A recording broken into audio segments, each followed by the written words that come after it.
मैं एक कार्यकर्ता हूं, वे मेरे बॉस हैं।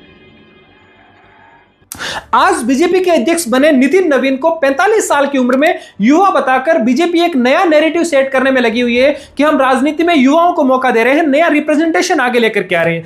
ठीक ऐसी ही कोशिश कांग्रेस के द्वारा भी बार बार की जा चुकी है, जहां 45 साल की उम्र में राहुल गांधी को यूथ लीडर बताया गया। जिस देश की औसत उम्र 28 से 29 साल के बीच में हो, जिस देश की 65% से ज्यादा पॉपुलेशन 35 साल से कम की हो, और जिस देश में 20 करोड़ से ज्यादा के वोटर 30 साल से कम के हो, वहां पर अगर हम पॉलिटिकल रिप्रेजेंटेशन की बात करें तो इस देश की संसद में मात्र 18% एमपी जो है वो 45 साल से कम के हैं। और अगर विधानसभा में विधायकों की बात करें तो ये सिंगल डिजिट में बन करके रह जाते हैं पूरे देश भर की विधानसभाओं में। मतलब इस देश में युवाओं को झूठी कहानियों के दम पर पॉलिटिक्स में बनाए रखना जरूरी बन जाता है। जब इस देश में पॉलिसी मेकिंग, कैबिनेट और कोर कमिटीज में बात आएगी, वहां पर युवाओं का रिप्रेजेंटेशन कोई भी पार्टी नहीं देती है।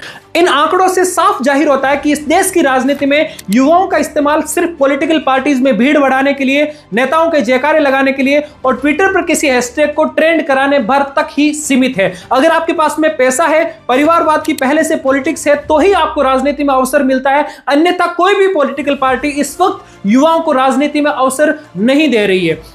वोटर्स के रूप में संख्या ज्यादा होने का मतलब यह नहीं है कि इस देश में युवाओं को राजनीति में उचित अवसर मिल रहे हैं। और इसी गैप को फिल करने के लिए इन पॉलिटिकल पार्टीज को 45 साल के अधेड़ उम्र के लोगों को युवा बनाने की कोशिश करनी पड़ती है। धन्यवाद।